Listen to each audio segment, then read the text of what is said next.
Hello friend, this is Paritosh और आप देख रहे हैं आई स्पीक अबाउट मनी। आज ये वीडियो बनाना बहुत ज़रूरी था। ये एक इम्पोर्टेंट अपडेट है जो मुझे आप लोगों को देनी थी, क्योंकि इससे इंडियन इकोनॉमी को, जीडीपी को, सरकार को और हमको और ख़ासतौर से एग्रीकल्चर सेक्टर को बहुत फ़ायदा होगा। बेसिकली सरकार ने अभी रिसेंटली, कल की बात है, मिस्टर नरेंद्र मोदी जी ने दुनिया का पहला नैनो लिक्विड यूरिया का प्लांट गांधीनगर सलोल डिस्ट्रिक्ट में इसको प्लांट को इनागुरेट किया है। ये सरकार के लिए, भारत के लिए, हमारे लिए, इंडियन इकोनॉमी के लिए, जीडीपी के लिए कितना मायने रखता है, इसकी क्या ज़रूरत है, इस वीडियो में ये समझने की कोशिश करते हैं। ये कैसे फ़ायदा देगा। तो देखो, अभी हमारे यहाँ पे ज़्यादातर 60% से ज़्यादा लोग जो अभी भी एग्रीकल्चर का काम करते हैं, तो जीडीपी में उसका काफ़ी बड़ा पार्ट भी है। लेकिन हमारे एग्रीकल्चर में जो यूज़ होता है फर्टिलाइजर्स, उस पर हम डिपेंडेंट है अदर नेशंस में, हम वो इम्पोर्ट करते हैं। अब हम मुझे गैस करके बताओ कि सबसे बड़ा एक्सपोर्टर कौन होगा फर्टिलाइज़र का। वो है रसिया। यस, रसिया 2021 का डेटा बता रहा हूँ, दिख भी रहा होगा आपको, तकरीबन 12.5 बिलियन यूएस डॉलर का एक्सपोर्ट करता है। तकरीबन जितना भी फर्टिलाइज़र एक्सपोर्ट होता है ऑल ओवर द वर्ल्ड, उसका 15% के आसपास रसिया ही एक्सपोर्ट करता है। अब जैसे ये यूक्रेन और रसिया का जो वॉर सिचुएशन चल रहा है, इसकी वजह से यूएस ने सैंक्शंस लगाए हुए हैं। इस वजह से हमें फर्टिलाइजर्स को इंपोर्ट करने में बड़ी मुश्किलें हो रही थी, जिसकी वजह से हमने इसका रिप्लेसमेंट देखा और हम कनाडा, जॉर्डन और इराक से हम इंपोर्ट करने लगे। लेकिन जो ये कल जो इनॉग्रेशन हुआ है, हमारे ही साइंटिस्ट ने, इंडियन साइंटिस्ट ने, इफ्को के साइंटिस्ट ने दुनिया का पहला नैनो लिक्विड यूरिया इन्वेंट किया है, जिनका नाम रमेश रलिया है। और ये बहुत प्राउड की बात है। कैसे बात है, इससे क्या फ़ायदा होगा ये समझिए। हम लोग, जैसे मैंने बताया कि हम लोग फर्टिलाइजर्स बहुत ज़्यादा इंपोर्ट करते हैं। 3 तरीके के फर्टिलाइजर्स हम सबसे ज़्यादा आपका इंपोर्ट करते हैं, उसमें यूरिया भी है। ठीक है, ये बेसिकली आपकी फार्मिंग एक्टिविटीज़ में ज़रूरत होती है, इसके बिना खेती करना बड़ा मुश्किल होगा, ये बहुत ज़रूरत है। हालांकि ये क्लाइमेट के लिए, ज़मीन के लिए, इन्वायरमेंट के लिए बहुत नुकसानदायक होता है, लेकिन हमें इसकी ज़रूरत होती है। और ये जो नैनो लिक्विड यूरिया है, ये बिल्कुल भी इन्वायरमेंटली, मतलब ये इन्वायरमेंट फ्रेंडली है, इससे ना ज़मीन को ना इन्वायरमेंट को नुकसान होगा। लेकिन ये कैसे हमारे लिए मायने रखता है, इस चीज़ को समझिए, इससे सरकार को कैसे फ़ायदा होगा। तो देखो, अभी हम जो इंपोर्ट करते हैं ना, जो हम यूरिया इंपोर्ट करते हैं, सरकार एक 50 केजी का जो बैग होता है ना, 50 केजी का एक यूरिया का जो बैग होता है, वो सरकार को पड़ता है जब गवर्नमेंट इंपोर्ट करती है, ताकि जो डोमेस्टिक रिक्वायरमेंट है वो पूरी हो सके, वो करती है तकरीबन 3500 रुपीज़ पर बैग। यानी एक 50 किलो के बैग को इंपोर्ट करने में सरकार को जो पैसा पे करना पड़ता है इंपोर्ट के लिए, वो 3500 रुपये लगता है। अब आप मुझे बताओ, क्या सरकार 3500 रुपये में देती होगी नीचे फार्मर्स को? नहीं। कितने में देती है?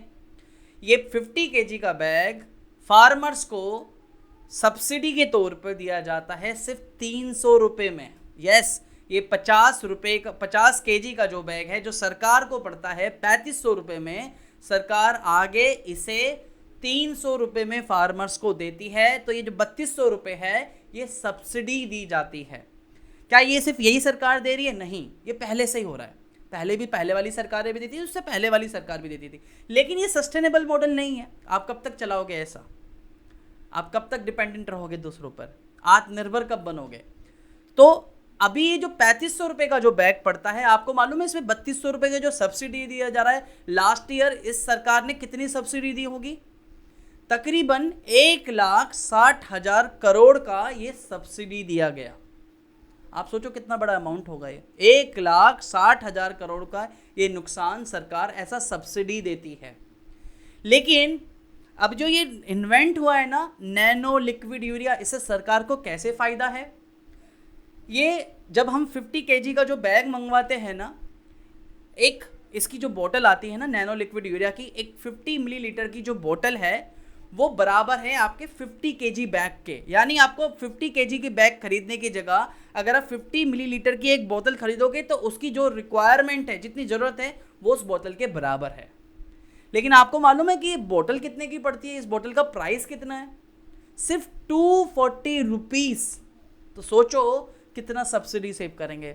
हम तकरीबन मोर देन 1,60,000 करोड़ सेव करेंगे, क्योंकि इस बोतल की कॉस्ट 240 रुपीज़ पड़ती है।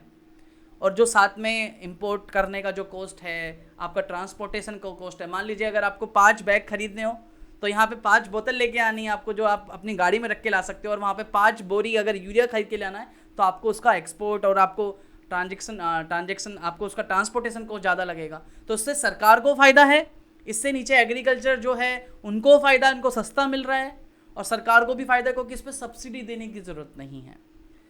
अब इसी वजह से ये हमने जो पहला जो प्लांट बनाया है, इसमें जो प्रोडक्शन कैपेसिटी है, ये प्रोडक्शन स्टार्ट हो चुका है, ऐसा नहीं है कि होने वाला है, ये प्रोडक्शन ऑलरेडी स्टार्ट हो चुका है।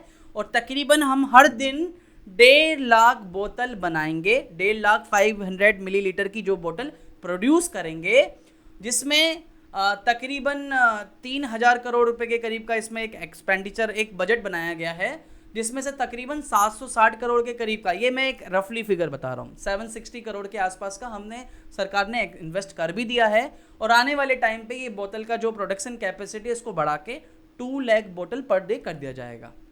अभी तक हम ये इंपोर्ट करते थे, लेकिन इसकी रिक्वायरमेंट अब हम डोमेस्टिक लेवल पे ही कंप्लीट करेंगे। और ये मत भूलिए, ये दुनिया का पहला liquid urea, nano liquid urea है, जिसको आने वाले टाइम पे सिर्फ इंपोर्ट ही मतलब हम प्रोडक्शन ही नहीं करेंगे, आगे चलकर हम इसको एक्सपोर्ट भी कर सकते हैं, जो कि एक बहुत बड़ा मार्केट टैप है जिसको हम कैप्चर कर सकते हैं। अभी हम पैसा भी सेव करेंगे, सरकारी खजाने में पैसा भी बढ़ेगा, दूसरा आगे जाके हम फॉरेक्स रेवेन्यू और ज़्यादा अर्न कर सकते हैं। तो ये न्यूज़ बहुत ज़रूरी है हमारे लिए। तो आने वाले टाइम पर फर्टिलाइजर्स कंपनी के लिए, डोमेस्टिक कंपनी के लिए, एग्रीकल्चर कंपनी के लिए इसको बहुत फ़ायदा मिलेगा।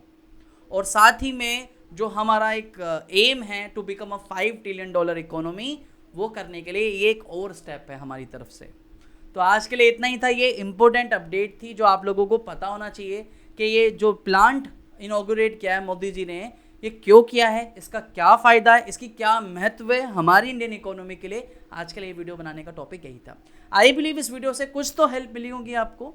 अगर किसी भी तरीके से आपको इस वीडियो से हेल्प मिली है तो नीचे लाइक का बटन है, लाइक कर सकते हो। और हम इसी तरीके से economics, investment, personal finance, financial planning पे वीडियोस बनाते रहते हैं। फिर मिलेंगे नई वीडियो में, तब तक के लिए धन्यवाद। वंदे मातरम, जय हिंद।